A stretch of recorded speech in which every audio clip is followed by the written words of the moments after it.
What's up, guys, and welcome back to the Walkout Podcast, where we talk about fights, news, and more. And today we're going to break down UFC 322, which takes place this weekend at Madison Square Garden in New York. And we're going to preview the entire main card, and we're starting from the bottom this time with Beneil Dariush facing off against Benoit Saint Denis. What do you think about this one? Yeah, this one is a good, sort of mild start to the card here. Nothing too flashy, but still an interesting matchup here we have with two really, solid wrestlers, at least you can call them, and we're two sort of older veterans of the lightweight division here. We're going to be facing off both a little bit about their legacy, but also about what they can do in the next coming months in the UFC after this fight. And this one, I think it's hard to predict simply because both of them are I would say, pretty evenly skilled, evenly matched. But I will say that if you look at the latest performances of the two, I think that I would have to go with Benoit Saint Denis, yes, because his performance against Mauricio Raffi, I thought was, he really showed up in that fight, and I didn't expect him to be as good as he was, and he submitted him, obviously, but not only that, he also, I think, was pretty impressive in the striking in that fight versus a guy like Raffi, who I really rated, at least, in the striking department, and I thought that he matched him well there as well, so he was more well-rounded than I thought. And then, if you compare that performance to Dariush's performance versus Moicano, who, obviously Moicano hasn't had the best run of form, in this latest couple of years, and I think that Moicano at this point, we have to really talk about him, bring the level down here a little bit. He really isn't that good anymore. We saw that versus Islam, obviously that's Islam Makhachev, but still, Moicano is not, that guy, and he gassed out after basically one round of fighting versus Dariush. And then Dariush, for the rest of that fight, it was a 3-round fight, sort of similar to this one at the start of the card. And what happened then was that Dariush got some form of top control over Moicano in that fight, and from that point onward he just kept that control going, and he managed to basically slug out a really boring, actually pretty bad decision win. A lot of people talk about the fight and Dariush won that fight and we have to look at him winning this fight, but Dariush gassed out in that fight basically in round 2. It looked like two old guys, two 50-year-olds was in the octagon and just hugging each other for the rest of that fight. And even if you can say that, well, Dariush did well because he managed to fight through the rest of those rounds, even though he was gassed out, and he kept his control going. I think that going up versus Moicano and going up versus this new Benoit Saint Denis, who really showed up versus Raffi, I think that's a different prospect, and I really do not rate Dariush's cardio, especially after that latest showing, even if it's a 3-rounder. I think that Dariush will gas out, and I think that he will be submitted in the 3rd round versus Benoit Saint Denis here. That's what I predict. Interesting. Yeah, I totally agree with you there that Saint Denis, obviously last time out, did extremely well against Raffi. I could have bet a lot of money on Raffi to win that fight, and pretty comfortably, but obviously didn't, and Saint Denis showed some levels, and I was really, really impressed by his, not only his skill, but also a bit by, just the speed of Saint Denis, because I think that before that was one of his biggest weaknesses, but you didn't see that at all against Raffi. And on the other hand, as you said, Dariush, it's been years since I was impressed by performance. Yeah. And the only argument I could find here is that, Dariush obviously beat Moicano, even though it wasn't impressive, he beat him. And as we all know, Saint Denis fought Moicano as well a while back and lost. So maybe if you do MMA maths, which I don't believe in at all, that's the only thing that speaks for Dariush in my opinion. But I totally agree with you. I would personally go for a submission as well, and probably in round 2, I think. Yeah, I think that's a decent shout. I really do think that Saint Denis will just, he will just have the superior card with the superior drive in this fight versus a really old, just rough-looking Dariush, and he will eventually get this submission. And whether it's in the second round or the third round, don't think it will be first round, because I think that Dariush will be able to hold up in a first round at least. I think he will get that submission, and I agree with what your prediction there. So that's our prediction for the first fight of this main card. And moving up down the card, we have another fight, a welterweight bout between Leon Edwards and Carlos Prates. And what do you think about this one? This one is really exciting, but also really difficult to predict, Yeah, exactly. And as I said, exciting is the key word, because I can't see a world where we don't see a striking match here. And obviously, Leon Edwards is a very, very technical striker, but Prates has some out of this world power, I just believe, and some talent that's hard to put your finger on. As far as I'm concerned, Leon Edwards is like the almost a machine-like guy. He doesn't show too much emotion. Some would say a little, too little emotion. Yeah. You can see his coach, obviously, a lot of times he screams at him in the corner, like, wake up. He even said against Bilal Muhammad, do you want me to pull you out of this fight, or are you going to actually show me something here? And I've swayed forwards and backwards here in my prediction. Either I think Carlos Prates knocks him out pretty devastatingly, or Leon Edwards just picks him apart using his kickboxing. Yeah. And I have to say, I'm going to give Leon Edwards one more shot. Of course, it was disappointing against Bilal and then against Sean Brady. But I just think that we can't forget the levels he has shown. When he beat Kamaru Usman with a head kick the first time, I was really impressed, but I thought there's no way he takes him a second time. And he did so very, very well against who I consider the best welterweight of all time in Kamaru Usman.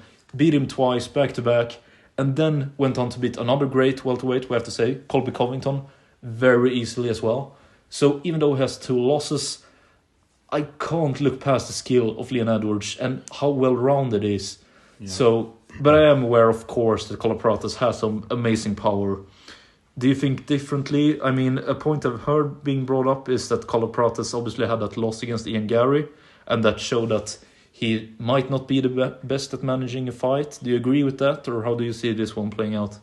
Yeah, I do agree with that, actually. I do think that when I look at Carlos Prates, just as you say, I see someone, with a lot of power. He has that just almost a natural ability to just conjure up a knockout, like we saw versus Geoff Neal in his latest fight. And I think that is such a dangerous weapon, because you can't really predict that. You can't just say that, he will just get a knockout. You can have a feeling he might get a knockout or he might not get a knockout. Yeah. But you can't really predict that. The only way you sort of can predict it is you can look at the fight he hasn't done that. Yeah. And then you look at Ian Machado Gary.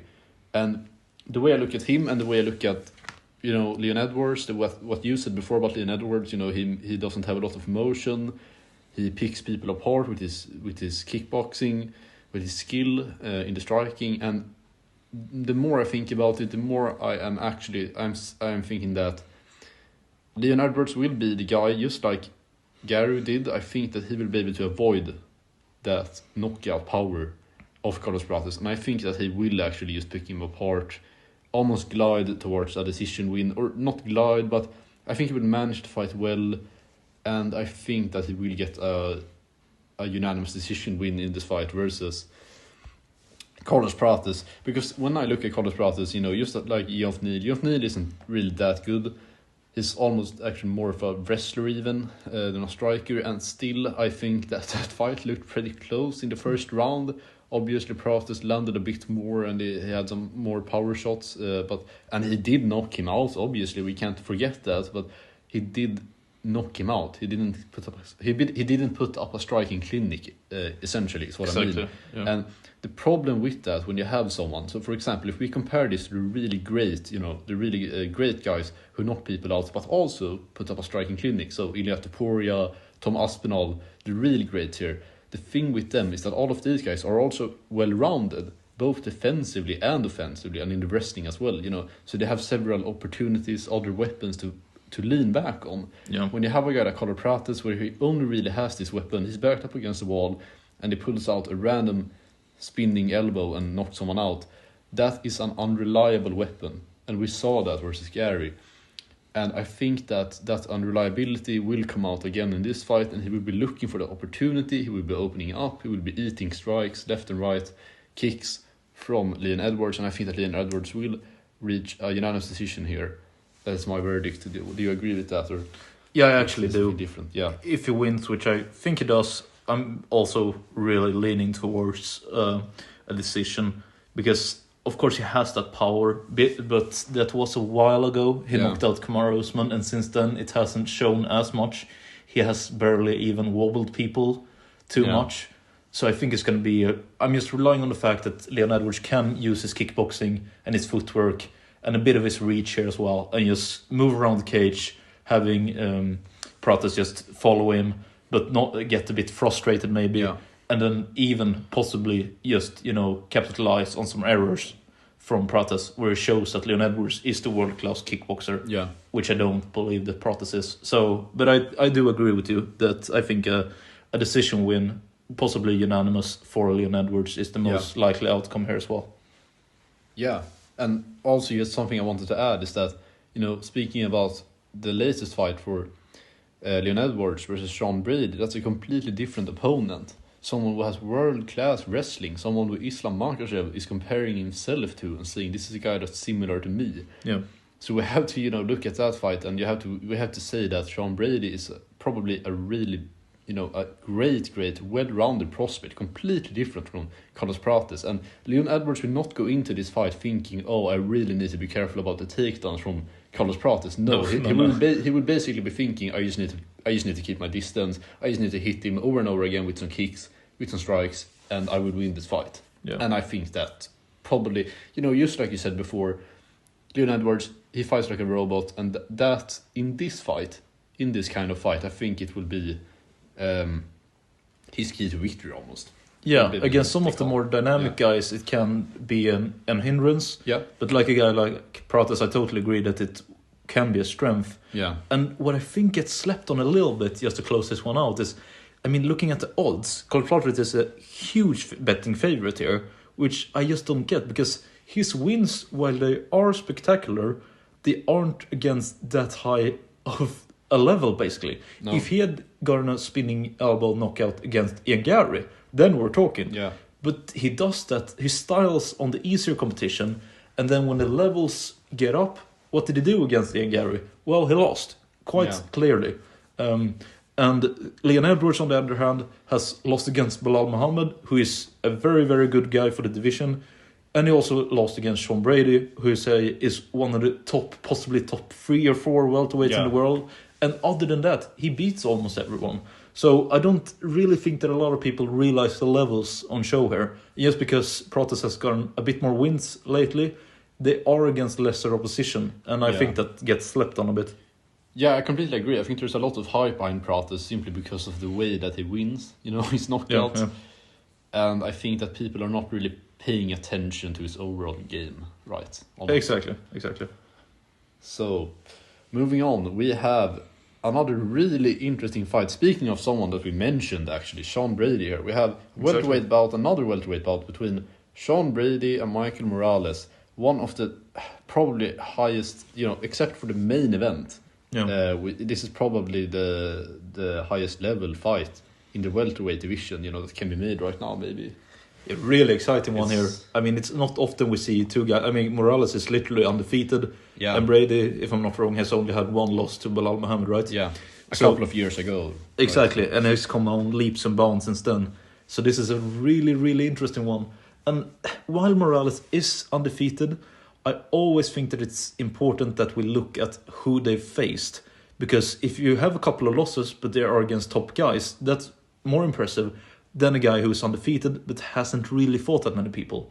And when we look at Morales' form, it's good, and I really appreciate the skill of Gilbert Burns. Yeah. But when Morales beat him, I'm sorry to say it, but it's a kind of a finished version of Burns. It's not the guy he once was a couple of years ago. And And that's the only like top level opponent. Yeah, faced, really. Exactly. And then before that, it was, I think it was Neil Magny, right? Yeah. And Neil Magny is a really good guy. I think he has something like the most knockouts. He has some of the impressive records, but he's also a guy who has a lot of miles on the clock. And sure, that's a good win, but I think even though he got the first round finish against Magny, he did get taken down pretty simply by him in that round. And to get that when you then go and face, like you mentioned a couple of minutes ago, someone who is compared by Islam Makhachev to Islam Makhachev, it's just a completely different level. So this is the one I'm most comfortable in, and I know he's a pretty clear favorite, but not that big. But I think it's time for Morales' first loss, and I would expect Brady to get a submission here. What are your thoughts? No, I completely agree. With your statements there. I think that just looking at their two late, their common opponent, Gilbert Burns. Yeah. Sean Brady did fight Gilbert Burns as well a couple of years ago. I think it was 2024, and that was a really dominant win for him. Both in the striking actually and in the wrestling almost. So yeah, we also have to look at that and then look at Morales knocked out Brady, but there is levels to this, and I would say that Sean Brady, if we compare these two guys, I would say that Sean Brady is just maybe 1 or 2 years ahead, in terms of development and just his overall skill level. So I would say that, if this fight would have been made in a year or something, Michael Morales with a couple of more, a bit more proven wins maybe, I just think that, Sean Brady, after that Leon Edwards fight, after the Gilbert Burns fight, I think that he's flying high, really high confidence, and the way that he just goes in for takedowns and everything, and he's so incredibly, strong. Just look at him and his physique; he's incredibly, dense. Yeah. And I think that it would be too much to handle for. Too much too soon, right? Yeah, too much too soon for Morales, even though he's a great prospect, and I think that Sean Brady will get the win here, and I'm not sure. I don't think that he will submit him. Okay. And I'm not sure actually. I'm going to go for a unanimous decision here for Sean Brady. All right, interesting. I mean, just to close out on what you said there. I think it's with Morales. I have to respect him for taking this matchup, because I thought that Brady would fight someone like an Ian Gary or a Shavkat or someone on the absolute top level, whereas Morales. Maybe it is because he's undefeated that he gets this fight, because there's always a lot of hype when someone is undefeated.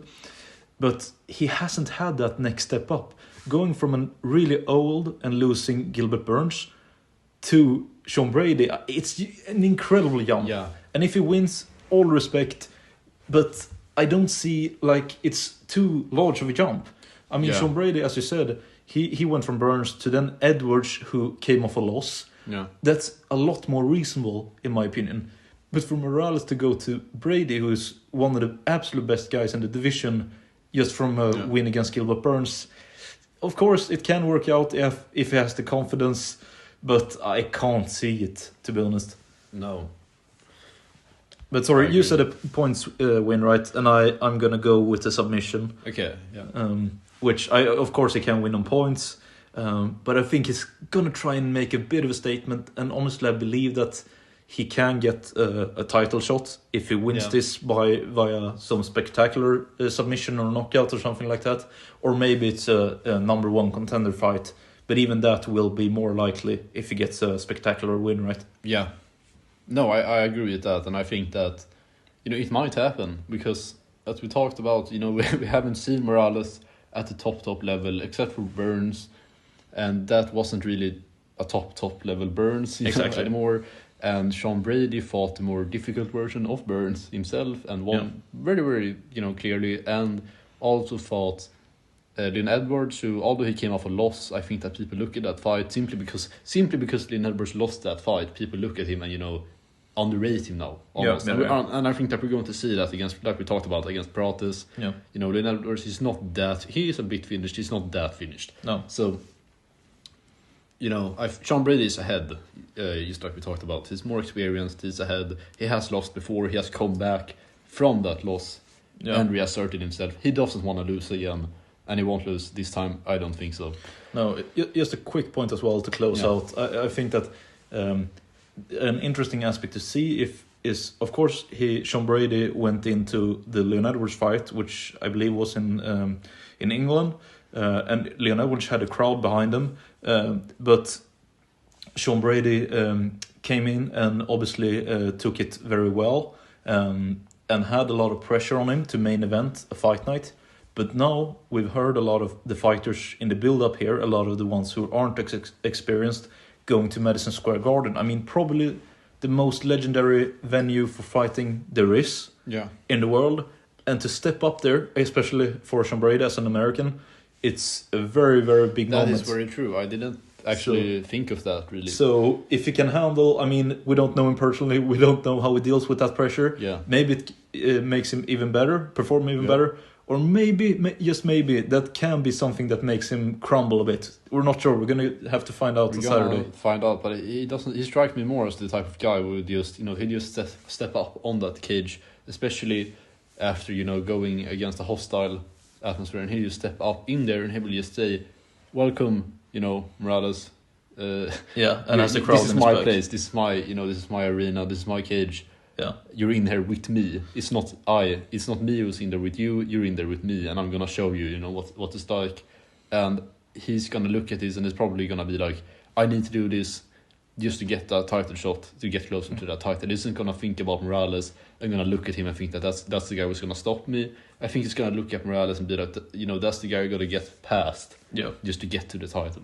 Very good point there. I mean, if you can handle the hostile, and we all know how it can be to fight in the UK, we've seen videos of it, to handle that hostile atmosphere and win that quickly against someone like Leon Edwards, of course you should be able to have the crowd on your side and actually perform as well. So a good point there. But then to move on to our co-main event of the evening, and the first of two, double title fights, we have to say. A champion moving up. It's Weili taking on Valentina Shevchenko. Sorry for the pronunciation there. But this is a really, really interesting one. Two of the GOATs, I think it's fair to say, in women's MMA. Yeah. What are your thoughts here? This is, this entire card is so stacked. We just have to just take a moment to appreciate it first, because every single fighter, it's not, one old finished guy versus the prospect.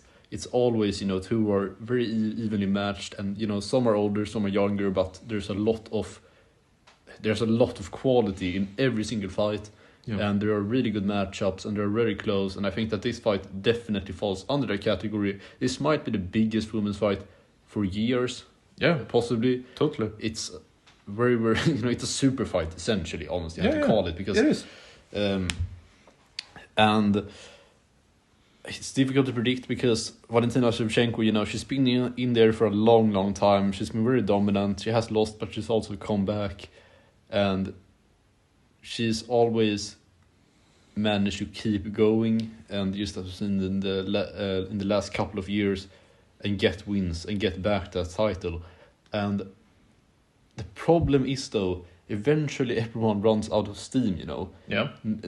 There's not a single fighter who will just keep winning and until they're 50 years old and never lose. And especially if you're in there for that long, like she has been, and she has lost before, she's not, undefeatable or anything.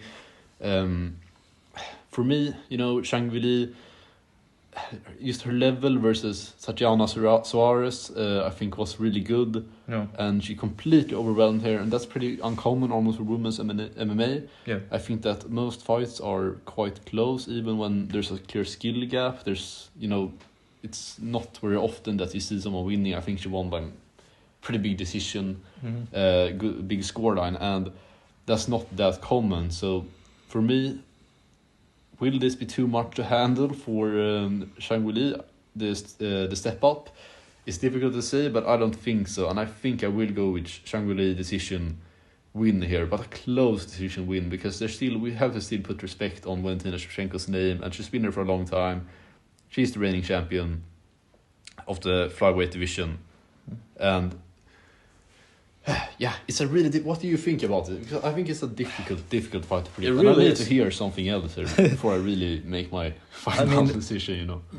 Just to go on what you said there, obviously looking at the betting odds, which are a good indicator when it comes to tough fights like this, they are really close, really close, as they often are when two champions face off.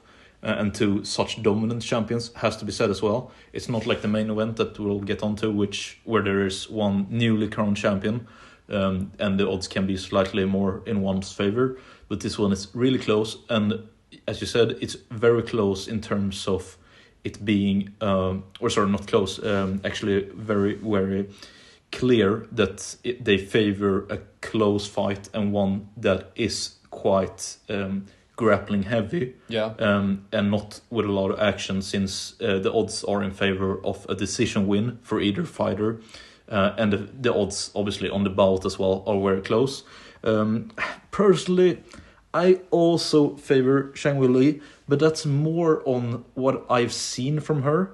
But when you look at the record, as well as that Shevchenko is the obviously the heavier and the bigger fighter, I've seen a lot of people pick Shevchenko, but I think that Zhang Weili personally, she's a bit quicker, I feel like. Yeah, she's very quick, very agile, you know. Exactly that. Her grappling is amazing. I mean, sure, Shevchenko's isn't bad at all, that's not what I'm saying. Another aspect that I want to get into here that's, of course, difficult, but I think it's worth to mention, is that these are obviously two non-American fighters, but they come to the MSG to fight on a co-main event in one of the biggest UFC events of the year, since, like you said, it's so stacked. And they haven't had this kind of spotlight in quite a while. Of course, they both have been co-mains, but there's just something about the atmosphere in the MSG. So, do you see anyone dealing with the pressure of this fight better than the other? Because it is probably the hardest fights of each other's careers. Yeah, I think that's hard to say. I think that, you know, Valentina Shevchenko, she's been in the sport for so long now, and she's a true veteran, and she's lost the title, she's won it back. I don't think that she will be that, you know, of course she will be, she will respect, I think, the atmosphere, and will take, you know, great joy in fighting in it, but I don't think that she will like be, you know, mentally affected maybe by it. I think that Zhang Weili, the way that, you know, she's very energetic when she fights, she's so fast. She doesn't strike me as the type of fighter who will get bullied by the crowd, or will be, you know, will get bullied by the atmosphere. If anything, I actually think that Zhang Weili, especially, you know, if she chains some takedowns together, people are having a good time in the arena, it's a very stacked card. I can definitely see Zhang Weili actually feeding off that atmosphere, simply because of the energy she brings, you know, and that's actually working to her advantage. But at the same time, I don't think that will work against Valentina Shevchenko. She's been there for so many times, so I don't think that she would be, you know, damn, the atmosphere, the crowd are against me because I'm on the defensive. I'm not winning. I don't think she would be affected like that. But I do think that Zhang Weili might get a boost from the atmosphere. I don't really know if they will boo her or anything, because, you know, she's from China and this is the US, but I don't think so. I think that people like when there's just an energetic fighter, whatever country they're from. Don't think people. She's pretty likable as well. Yeah, she's pretty likable, high energy. I don't think that people really care about the country like that, unless it's something really serious. But yeah, what do you think? Do you agree with that, really? Or I do. I don't know too much about him personally. What I do know is that Zhang Weili has looked extremely composed before in fights. I mean, she was on the UFC 300 card, obviously claiming a win there as well. And she never really looks affected, as far as I can tell. And if she does, maybe she's like Alexander Usyk, who is affected but doesn't show it. I don't know. But on the other hand, if there's someone who has been in these kind of situations more than anyone else, it is Shevchenko as well. So I agree with your point that I don't think it will hurt them too much. Maybe, though, the more fun aspect is that it can push them forward. When you are in the co-main event and people are hyped in a Madison Square Garden and you're screaming their lungs out, maybe someone of them will step up and be a bit more aggressive, but because as we know, they are quite grappling heavy, but the crowd almost always favor a striking match. So I think that maybe comes into it. But on the other hand, it's such a huge fight. I mean, the one who wins this has a case of maybe being the greatest pound-for-pound women's MMA fighter ever, since this is such a high-level matchup. So I don't see anyone risking too much. And then in terms of prediction, I will say a Zhang Weili points winner, but pretty narrow, I think. Yeah, I agree completely. I think that's a good assessment of this fight. It's a really, really big fight, and this entire card is so massive. It's the biggest card of the year, and we have one more fight coming up, but we're gonna cover that in a separate video for you guys, so you really get a full breakdown of that one in detail. Because it deserves it, right? Yeah, it's such a big fight, and we've dragged on long enough now. So if you want to hear our breakdown for that, just click the next video on our channel, and we'll break down the main event between Jack Della Maddalena versus Islam Makhachev. And it all takes place this Saturday in Madison Square Garden, UFC 322. We can't wait. But thank you guys a lot for listening, and we'll catch you guys in that next video. Yep, see you guys next video. Bye.